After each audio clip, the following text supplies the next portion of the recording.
As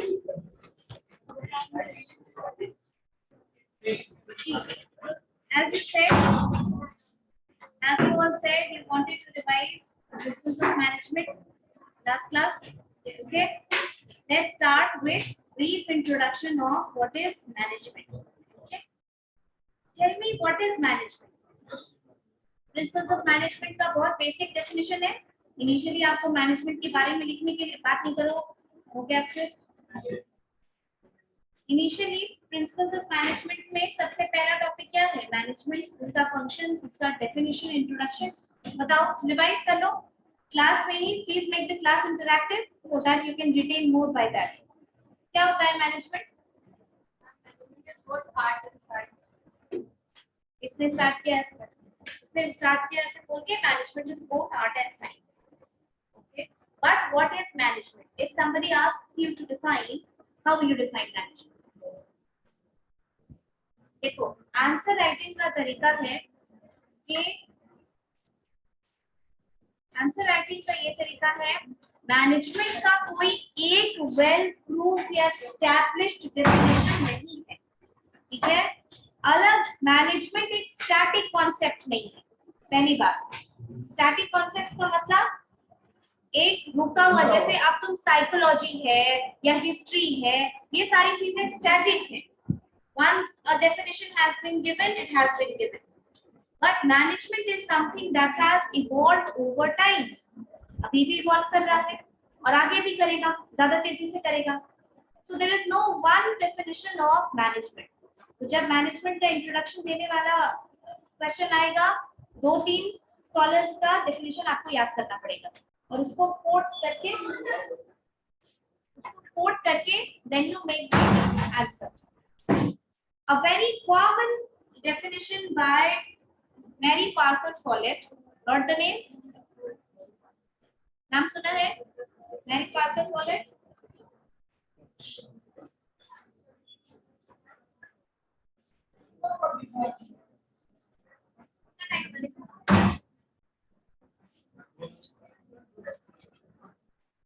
A very common definition by Mary Parker Follett is management is the art of getting things done by others. मतलब ये एक art है जिससे हम दूसरों से काम करवाते हैं. देखो, ये एक डेफिनेशन बहुत वेल एस्टैब्लिश्ड डेफिनेशन है.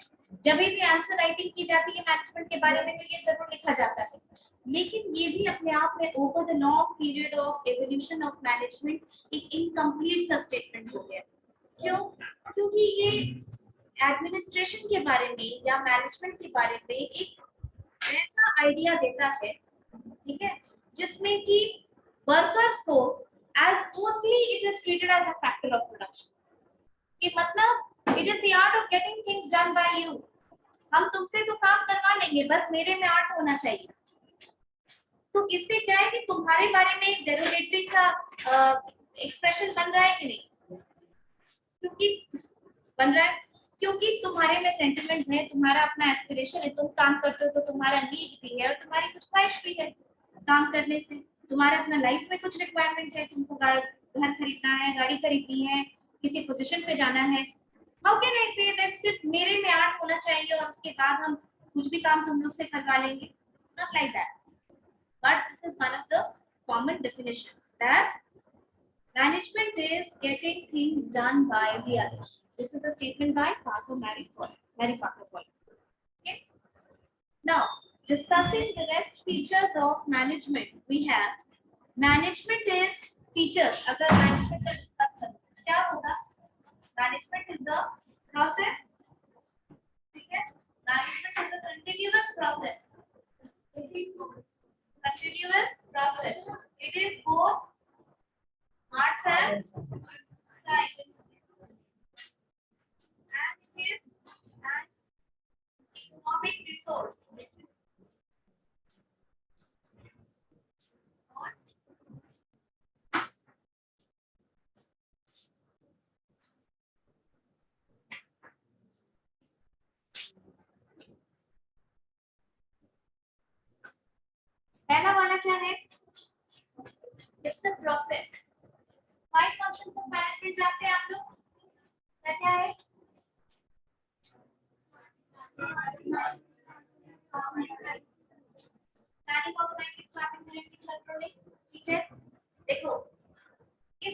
देखिए जब भी आप मैनेजमेंट की बात करें, क्या बात कर रहे हो?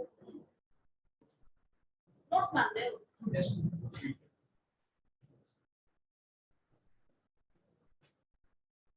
प्रोसेस इसलिए बोला जाता है क्योंकि मैनेजमेंट का जो 5 फंक्शंस है, इसमें से अगर तुम प्लानिंग करिए तो ऐसा नहीं है कि द वर्क इज डन, काम खत्म हो गया। तुमने उसको ऑर्गेनाइज किया, जैसे सरस्वती पूजा एक फंक्शन तुमको ऑर्गेनाइज करना है, तुम पहले प्लान करोगे क्या क्या चीजों की जरूरत है, कितने बजट का रिक्वायरमेंट है, कहाँ पे करोगे, किस जगह पे करोगे, जिस दिन करोगे उस दिन तुम्हारे लिए तुम्हारे पास कितना मैन पावर है। तुमने प्लानिंग करके काम खत्म हो गया? नहीं हुआ। तुमने ऑर्गेनाइज कर लिया। ऑर्गेनाइज मतलब जिसको जिसको एक्टिविटी डिवाइड करनी है, किसी को मूर्ति की रिस्पॉन्सिबिलिटी दी जाएगी, किसी को प्रसाद की रिस्पॉन्सिबिलिटी, किसी को कोई और रिस्पॉन्सिबिलिटी। ओके, वो ऑर्गेनाइज है, काम खत्म हो जाएगा? नहीं होगा। Planning, organising, staffing. स्टाफिंग में तुम्हारे पास जो एप्रोप्रिएट लोग होंगे, जो जिस स्किल के लोग होंगे, तुमको चंदा इकट्ठा करने जाना है। स्टूडेंट जाता है ना चंदा इकट्ठा करने। मान लो कि नेचर से बहुत इंट्रोवर्ट है, बोलता ही नहीं है, वो चंदा कैसे इकट्ठा करेगा? नहीं कर सकेगा। देखते हो लोग चंदा देने से मना कर देते हैं। तुम्हारे में परसुएट करने वाली स्किल भी तो होनी चाहिए। तो जो तुम्हारे ग्रुप में अच्छा अच्छा बोलने वाला है, लड़का या लड़की, तुम उसको लेके जाओगे, जाओगे ना? तो तुम देखोगे ना कि उस बंदे में क्या क्वालिटी है कि उसको कौन सा काम अलॉट किया जाए। कोई रिस्पॉन्सिबिलिटी बहुत सर पे लेता है। परफेक्शन, ये भी एक क्वालिटी है तुम्हारे पर्सनालिटी की। कुछ लोगों का काम ऐसे है कि हाँ ठीक है हो गया बस। कुछ लोगों का ऐसा होता है कि जब तक पिच परफेक्ट काम नहीं होता है वो नहीं मानते, राइट? तो वैसे लोगों को आप वैसा काम दीजिएगा जिसमें पिच परफेक्शन की जरूरत हो, राइट? कुछ लोग नेगोशिएट कर, तो कहने का मतलब कि जो जिस स्किल का है उसको वो काम अलॉट किया जाएगा स्टाफिंग में। Then you have directing. Directing में क्या क्या आता है? बोलो बोलो बोलो, ये रिविजन क्लास है। हाँ, सुपरवाइजिंग और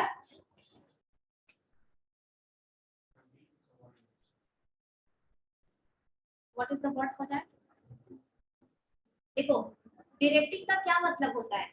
तुमने प्लान किया, तुमने ऑर्गेनाइज किया, तुमने स्टार्ट किया, ठीक है, लेकिन उसके बाद भी क्या सारे लोग अपनी जिम्मेदारी इक्वली लेते हैं? नहीं। अगर उनके ऊपर प्रेशर, कुछ लोगों पे अगर प्रेशर नहीं दिया जाएगा तो वो काम अलॉट होने के बाद भी ये बॉदर नहीं करेंगे कि वो काम सही से फिनिश हो। डायरेक्टिंग में आता है सुपरविजन, यानी तुम अगर अपनी टीम के लीडर हो, काम सबको मालूम होने के बाद भी उनको कॉन्स्टेंटली सुपरवाइज करते रहना, सुपरविजन में देखना कि वो काम ठीक से हो रहा है कि नहीं, ये तुम्हारी जिम्मेदारी है। This is one of the major functions of management. इसमें डायरेक्टिंग में आता है सुपरविजन, कम्युनिकेशन, तुम कितना अच्छा कम्युनिकेट करते हो अपनी टीम मेंबर्स के साथ, और लीडरशिप, तुम कितने अच्छे लीडर हो।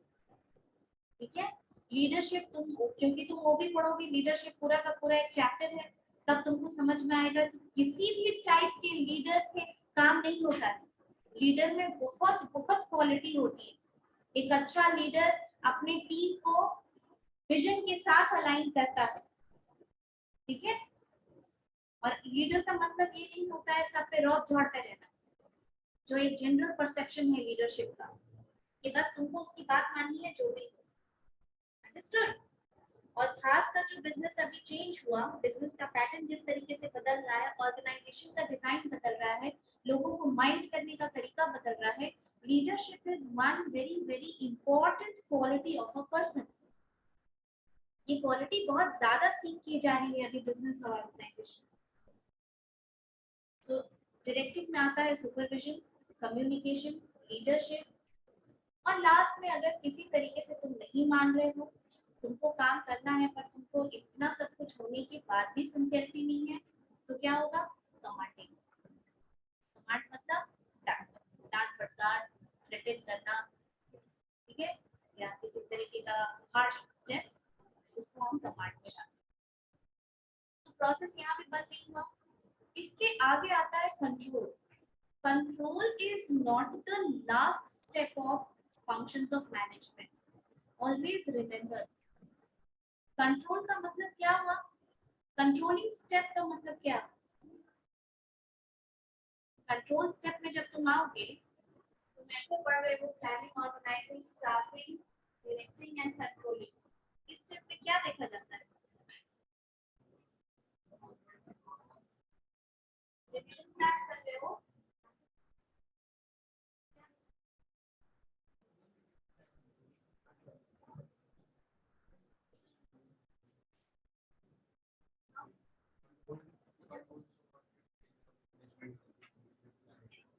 You think that only subordinates need to be controlled and not the process?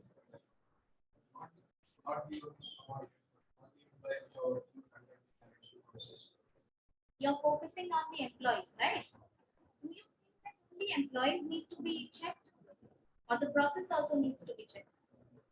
Process also needs to be checked. Control case, we are too late. Fine.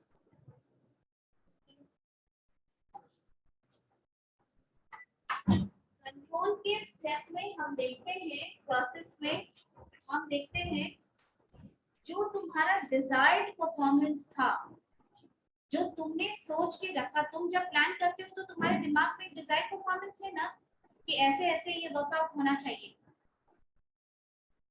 वो क्या है, डिजायर्ड परफॉर्मेंस क्या है और एक्चुअल परफॉर्मेंस क्या आया।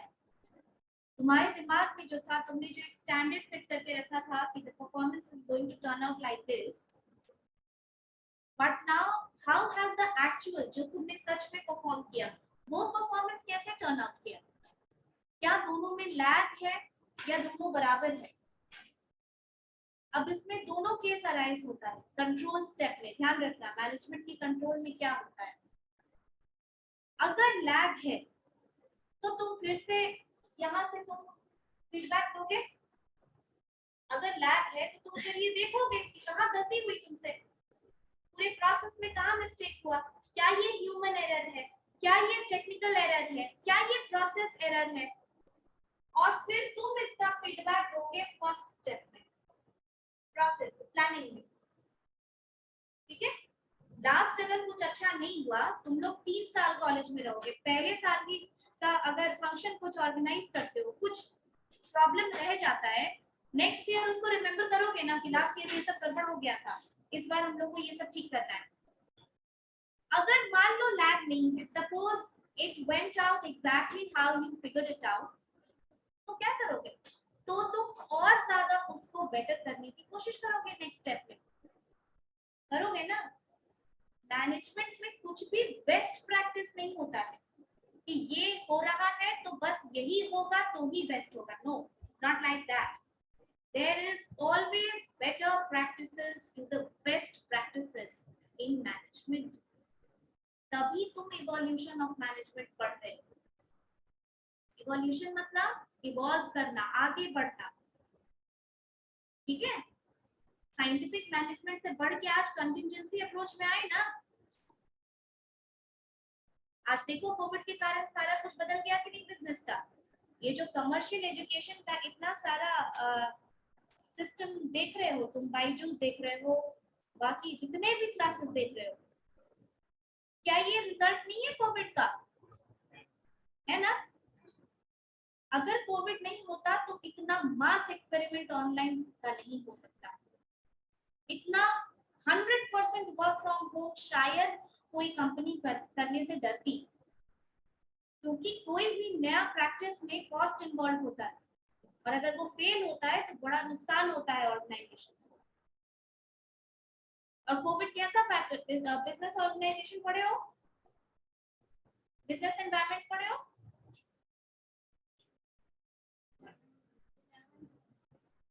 First sem में नहीं पढ़े हो, नहीं, नॉट इन 11 फर्स्ट सेम में। बीबीए को फर्स्ट सेम में बिजनेस एनवायरनमेंट नहीं है, बीबीएम को तो है ही, उसको तो पढ़ा है, बीबीए का नहीं है। तो तुम लोग ये नहीं जानते हो एक्सटर्नल फैक्टर और इंटरनल फैक्टर क्या होता है, वो किस में पढ़े।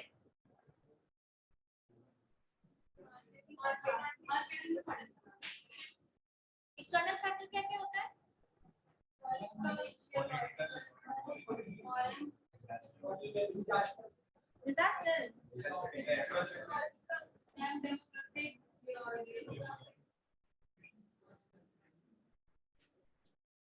बस ऐसे याद रखिए। और फर्क क्या होता है एक्सटर्नल और इंटरनल फैक्टर में? To a great extent. Always mention this. ठीक है? एक मिनट थोड़ा सा हम टॉपिक से डिविएट करते हैं, ये बता देते हैं, ठीक है? Then we'll come back to this क्योंकि ऐसे नहीं समझना है। देखो, कोई भी बिजनेस ऑर्गेनाइजेशन जब ऑपरेट कर रही है, इस ऑर्गेनाइजेशन को अगर तुम बिजनेस ऑर्गेनाइजेशन मानते हो, सिमेज को, ये जब ऑपरेट कर रही है, ये जब चल रही है, इसको दो फैक्टर गाइड कर रहा है, दो इंपॉर्टेंट बिजनेस एनवायरनमेंट इसको अफेक्ट कर रहा है। पहला इंटरनल और दूसरा एक्सटर्नल। अगर टीसीएस चल रही है तो वो इंटरनल और एक्सटर्नल। इंटरनल फैक्टर्स कैसा फैक्टर्स होता है? वैसा फैक्टर्स जो ऑर्गेनाइजेशन के अंदर ऑपरेट कर रही है और काफी हद तक ऑर्गेनाइजेशन का कंट्रोल है कि उन फैक्टर्स को वो कंट्रोल कर सके।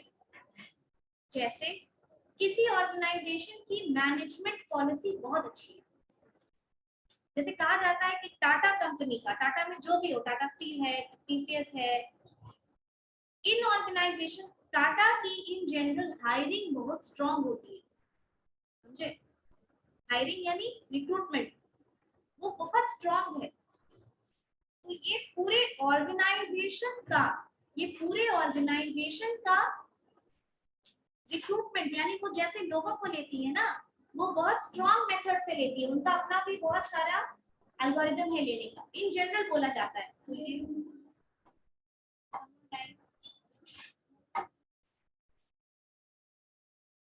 ओके, टाटा का रिक्रूटमेंट बहुत स्ट्रांग है। तो ये क्या है? ये इंटरनल फैक्टर है, वो अंदर अपना सिस्टम ऐसा बना करके रखा है। अपार्ट फ्रॉम दिस लीडरशिप, कुछ ऑर्गेनाइजेशंस हैं जो आज भी ऑटोक्रेटिक अप्रोच पे चलती हैं। वो बिलीव करती हैं कि ऑटोक्रेटिक अप्रोच से हम लोगों को कंट्रोल कर लेंगे। What is autocratic approach?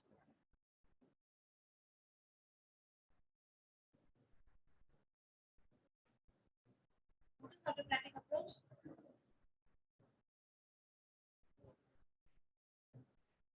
But you are in second semester, these are basic terms, ये सब तो एकदम बिगिनिंग में पता होना चाहिए तुमको।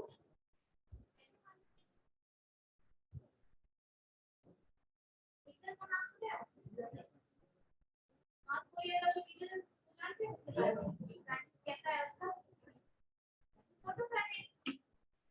ऑटोक्रेटिक लीडर का मतलब क्या होता है? वैसा लीडर जिसको लगता है जहां पे तुम्हारे फीडबैक का कोई मतलब नहीं।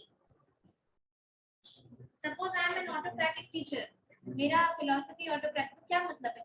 हम क्लास में जब तक पढ़ाएंगे कोई कुछ नहीं बोलेगा, किसी को क्वेश्चन पूछना ही नहीं है, और जो बोले जिस डेट में बोले वो काम खत्म करना है। There are strict rules and regulations by me, और तुम्हारे पास कोई ऑप्शन नहीं है उसको मानने के अलावा।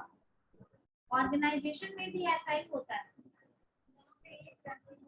एक आदमी का रूल चलता है। The entire North Korea is guided by one person, जो रूल बन गया सो बन गया। अडोल्फ हिटलर जर्मनी का, he is the biggest example of autocratic leadership, तानाशाह जिसको हम कहते हैं। समझ में आया? इस तरीके की लीडरशिप होती है। लीडरशिप दूसरे तरीके की भी होती है जिसको कहते हैं हम डेमोक्रेटिक या पार्टिसिपेटिव लीडरशिप, ठीक है? जैसे sole proprietor is different thing. Sole proprietor means there is only one owner of the business, not necessarily always the owner is leader. Organisation में अलग-अलग स्टेज पे लीडर होते हैं कि नहीं होते? है ना? डेमोक्रेटिक लीडरशिप मतलब डेमोक्रेसी समझते हो? जहाँ तुम्हारा तुम वोट करने जाते हो, तुम्हारा अधिकार है कि तुम नेता चुनो अपना।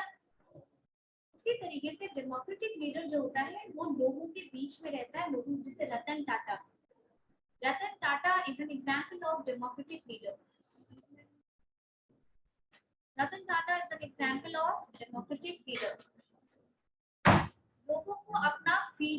देने का अधिकार है।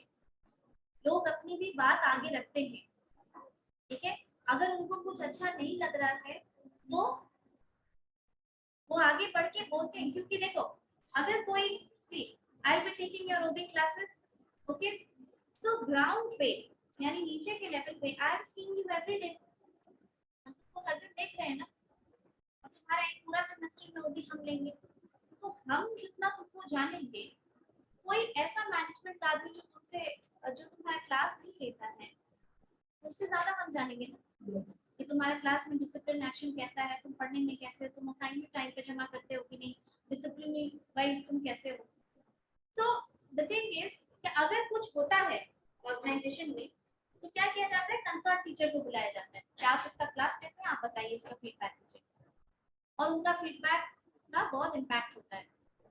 उसी तरीके से हो सकता है कि शॉप फ्लोर पे यानी जो प्रोडक्शन फ्लोर होता है ना, उस पे जो वर्कर्स काम कर रहा है, उस पे जो सुपरवाइजर काम कर रहा है, वो किसी प्रॉब्लम को ज्यादा नजदीक से जानता हो बशर्ते उस कंपनी के जीएम से, क्योंकि जीएम तो हर दिन आके नहीं देखता है, सेल्समैन बाहर रहता है, ठीक है, मार्केट में तो सेल्समैन गया, उसका फीडबैक इंपॉर्टेंट है कि नहीं, तुम ये बताओ।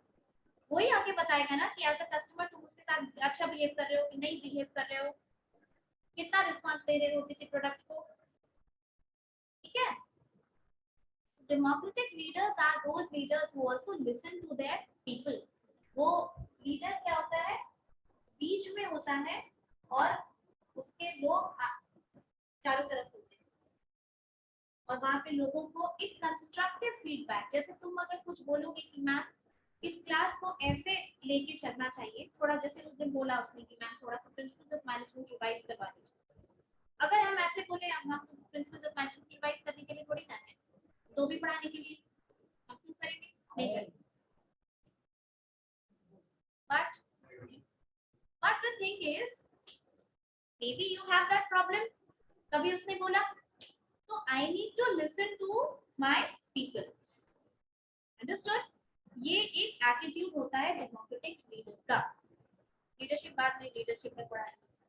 So this control, अब coming back to the point, तुमको क्लास के बाहर निकाल देंगे, समझ में आएगा, 15-20 मिनट हो चुका, तुमको बहुत देर से हम देख रहे हैं।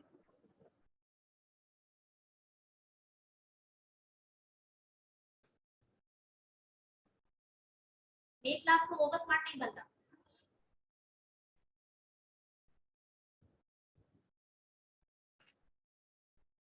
Coming back to this point, control.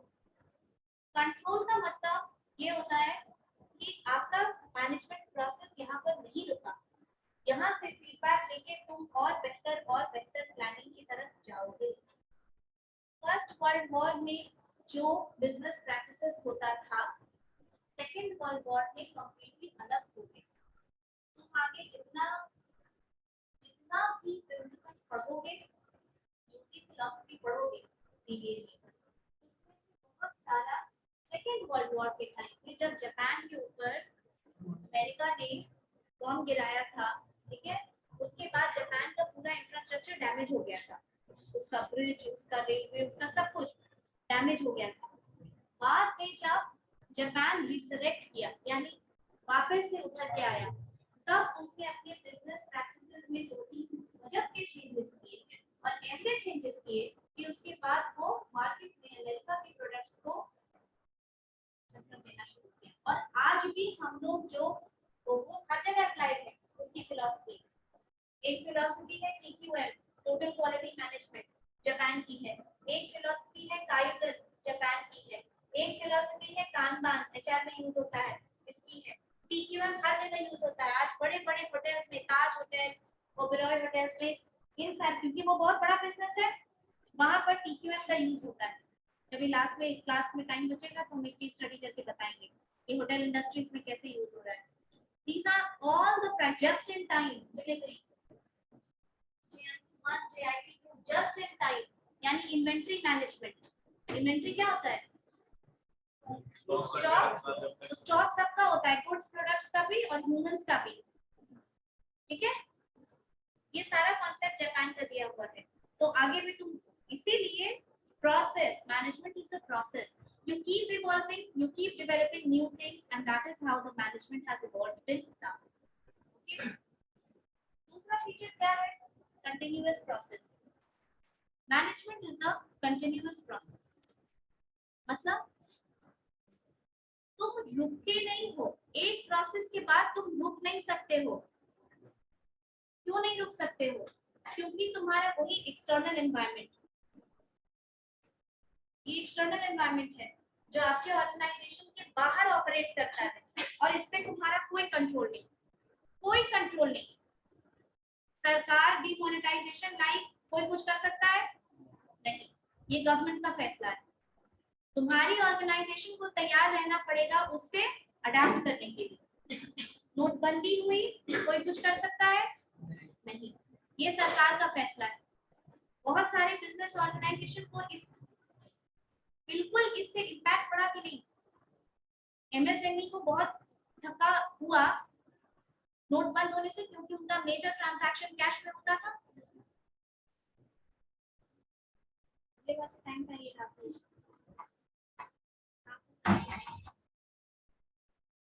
Okay, कोई कुछ नहीं कर सकता है.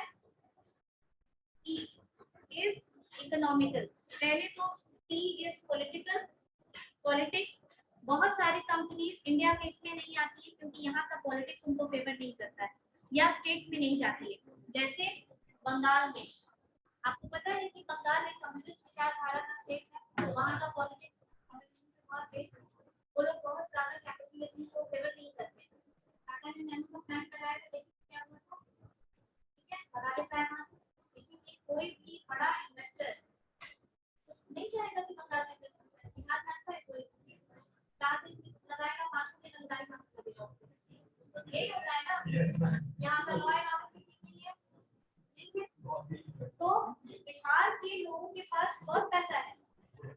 एल्केन एक कंपनी है, दवा की कंपनी, नाम सुने हो? एल्केन फार्मास्यूटिकल्स, वो जहानाबाद के की कंपनी है. जहानाबाद के एल्केन अब एक्सपायर की कंपनी पूरे इंडिया में 6 प्लांट में होता है. यानी यहाँ के लोग यहाँ बाहर पैसे इन्वेस्ट कर रहे हैं. बंगाल में यही हालत है. गुजरात कैपिटलिज्म को फेवर करते हैं, गुजरात की प्रॉस्पेरिटी. अब तुम वाइन का बिजनेस सऊदी अरेबिया में करने के लिए जाओ, बात है. तो पॉलिटिक्स तुमको फेवर करना चाहिए. पॉलिटिक्स इकोनॉमिकल, ठीक है. इकोनॉमिकल यानी वहाँ की इकोनॉमिक्स कैसी है, वहाँ का टैक्सेशन सिस्टम कैसा है. जैसे कि आपको पता है कि यूरोपियन कंट्रीज में बिजनेस करने में टैक्स बहुत देना पड़ता है, क्योंकि वहाँ पर जो ये कंट्रीज है यूरोपियन की छोटी-छोटी कंट्रीज, वहाँ टैक्सेशन हाई मेंटेनेंस करते हैं. वहाँ जो सरकारी चीजें हैं बहुत पैसा खर्च होता है बहुत. तो वो वहाँ से चीज होती है. इकोनॉमिक्स, हमारे यहाँ की इकोनॉमी कैसी, हमारे यहाँ का पर कैपिटा इनकम कैसा है, हमारे यहाँ पर कैपिटा इनकम कैसा है, हमारे यहाँ नेशनल इनकम कैसा है, हमारे यहाँ गरीबी कैसी है.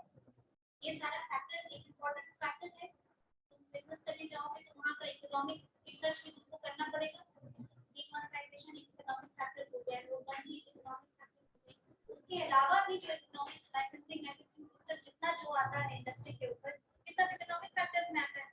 वहाँ की इकोनॉमी तुमको कैसे ट्रीट करती है, तुम इसका तो कुछ नहीं कर सकते हो, कुछ नहीं कर सकते हो ना. तो ये फैक्टर हो जाता है. Next is S. S stands for socio cultural factor. Exactly, socio cultural factor. You know कि अनलाइक अरेबियन कंट्रीज, जैसे अरेबियन कंट्रीज वो कंप्लीटली इस्लाम को फॉलो करती है. फॉलो करती है कि उनके मेजर बिलीवर इस्लाम में. हमारे इंडिया में ऐसा नहीं. हमारा जो सोसाइटी है that is a mix of every culture. और हमारे संविधान में लिखा हुआ है कि सब सारे धर्म बराबर और हार्मनी में मिलकर रहते हैं. आप सोशियो कल्चर, किसी भी जगह के कल्चर का वहाँ के बिजनेस को बहुत बारीकी से अध्ययन करना होता है या रिसर्च करना होता है. अंडरस्टूड? बहुत बारीकी से। अगर हम अभी का एक छोटा सा एग्जांपल देके तुम लोग को समझाएं कि कल्चर का क्या महत्व होता है। पानी का कार्ड आया था, क्या हुआ था, एक ग्रुप पूरा एजिटेटेड हो गया था।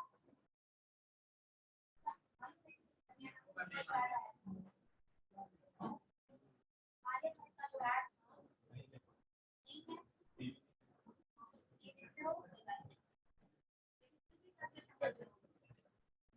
वो ऐड था major group took it as an attack on Hindu culture and had me to throughout the Hindu culture. दूसरा एक attack इंडिया का ऐड था, वो बिक्री हो गई, राइट? और उसके बाद उसको वो ऐड विड्रॉ करना पड़ा था, सामने आके अपॉलॉजी देना पड़ा था। इसके अलावा उसके पहले तनिष्क का ऐड आया था, तनिष्क का ऐड याद है? ठीक है, एक वहां से इतना बड़ा बड़ा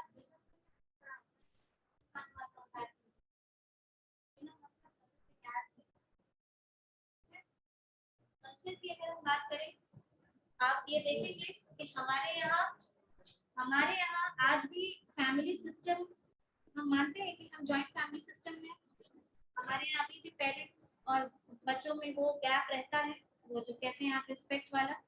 हम लोग बहुत ज्यादा साथ बैठ के टीवी देखना और बहुत ओपन कल्चर, उस तरीके का चीज कम है हमारे यहाँ। अब ग्रो कर रहा है लेकिन फिर भी हम मेंटेन करते हैं अपना, करते हैं थोड़ा बहुत। तो द थिंग इज कि हमारे यहाँ अभी भी थोड़ा सा कंजर्वेटिव सोसाइटी है इन जनरल। समझो, एक बंच ऑफ पीपल को आप उठा के नहीं बोल सकते, कल्चर बहुत परवेसिव वर्ड है। तो क्या है, जिस कंपनी, जो कंपनीज, अमेरिकन कंपनीज हैं, बहुत सारी ऐसी ऑर्गेनाइजेशन है, जो ऑर्गेनाइजेशन का वही एड, उसका प्रोडक्ट इंडिया में धड़ल्ले से यूज हो रहा है, बहुत पसंद किया जा रहा है, बट वो उसका एड, वही एड अमेरिका में ठीक है, वहां चल रहा है, बट यहाँ पे हमारी अथॉरिटीज ने बैन कर दिया है कि आप यहाँ पर वो that is inappropriate culture. There are certain words, कुछ वर्ड्स हैं जो किसी एक कंट्री में स्लैंग है, गाली की तरह यूज होती है, और दूसरे कंट्री में ओके, ठीक है? तो बॉटलिंग करते वक्त, पैकेजिंग करते वक्त, ब्रांडिंग करते वक्त कंपनीज को इन बातों का ध्यान रखना पड़ता है कि आप किस कंट्री में अपना बिजनेस करने जा रहे हैं। समझ में आया? वहां का कल्चर क्या है। अब इंडियन कल्चर है, इंडियन कल्चर में Indian people they even for office wear they will go for fusion wear, because हम वो पहनते हैं।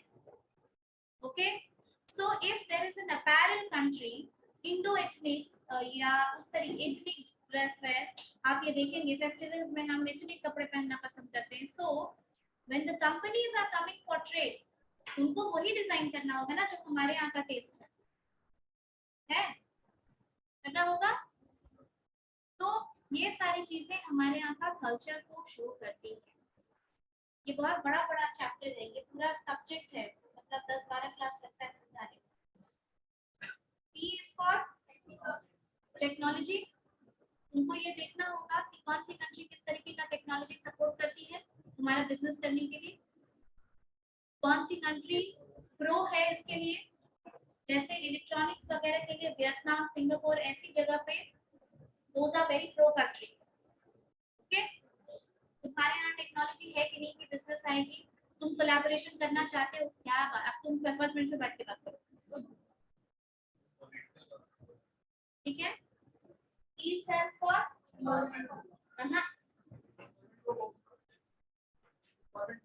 environmental. It's not ecological, it is environmental. Ecological तो बोल सकते हैं, but that also pertains to environment. Environment भी ecological आता है।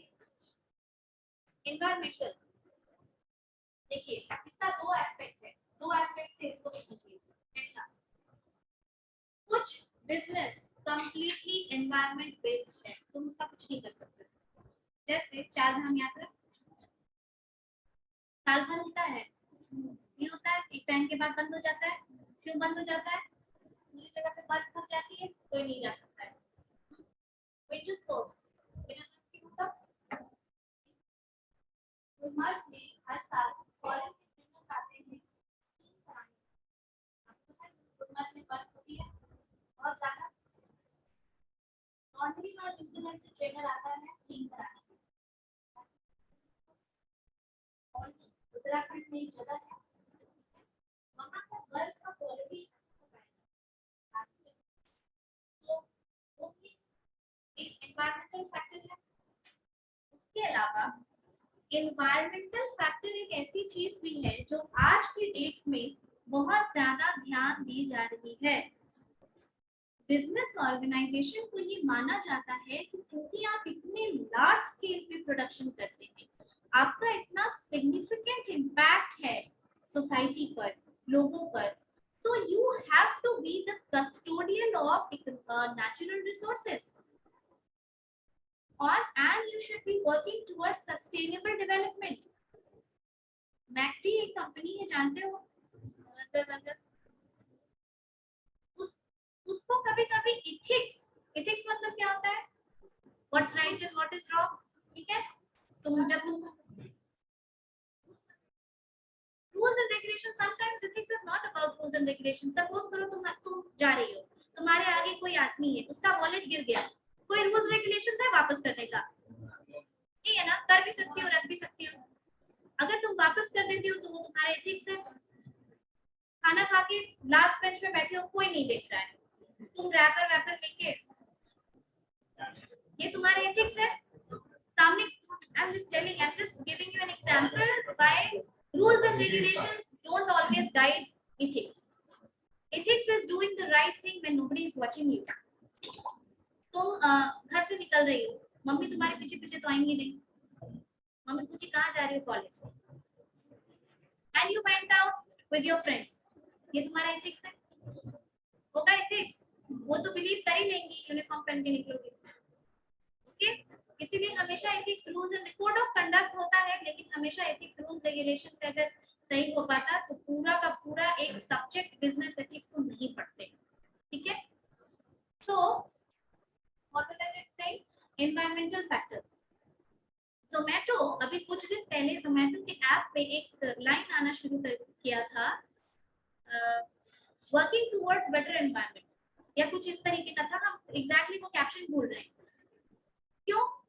अब बिजनेस ऑर्गेनाइजेशंस को ये बोला जाता है कि आप सिर्फ एक्सप्लॉइट मत कीजिए नेचुरल रिसोर्सेज, ठीक है? आप वर्क कीजिए सस्टेनेबल डेवलपमेंट के प्रति। सस्टेनेबल डेवलपमेंट मतलब जिससे कि आप नेचर को हार्म नहीं कर रहे हैं, अगर आप कुछ ले रहे हैं तो इतना इनफ दे रहे हैं कि वो वापस रिप्लेनिश कर सके। जैसे मैकडी की जो बात बता रहे थे, मैकडी का एथिक्स कई बार उसके एथिक्स पे क्वेश्चन इसलिए लिया जाता है क्योंकि उसके प्रोडक्ट्स, सर्विसेज, उसके ऑर्गेनाइजेशन को रन करने के लिए अमेज़न रेन फॉरेस्ट को डिस्टर्ब किया जाता है। समझ में आया? कई बार बिजनेस ऑर्गेनाइजेशन के एथिक्स को इसलिए एनवायरमेंटल फैक्टर्स इंपॉर्टेंट है क्योंकि जहाँ पहाड़ों पे कुछ साल पहले पंखी की जरूरत ही नहीं होती थी, इतना मौसम वहाँ का ठंडा होता था, अब फैक्ट्री और सरकार के रेगुलेशन इजी करने के कारण बहुत सारी फैक्ट्रीज वहाँ जाने लगी, तो ज्यादा लोग जाएंगे, ज्यादा फैक्ट्री बनेंगी, अब होगा वाटरफॉल सूखेगा, लोग बाहर से आएंगे, पहाड़ काट काट के उसके लिए मकान बनाने की जरूरत पड़ेगी, जो 2 मंजिल बनाया वो 4 बनाएगा, फिर रेंट कमाएंगे, यहाँ लोग बहुत सारे हैं, तो you know that ecosystem starts getting disturbed.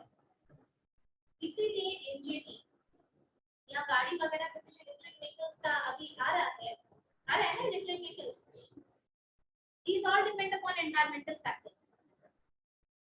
तुम सोचो कि अगर कार कंपनीज इस एनवायरमेंटल थ्रेट को रिकॉग्नाइज नहीं करती, अगर कंपनीज ये नहीं सोचेगी कि आने वाले दिनों में जो इतना भारी भारी पोल्यूशन फैलाने वाले गाड़ी है वो बैन हो जाएंगी, तो वो इलेक्ट्रिक व्हीकल्स की तैयारी नहीं करती, तो फिर कंपनी तो बंद हो जाती है।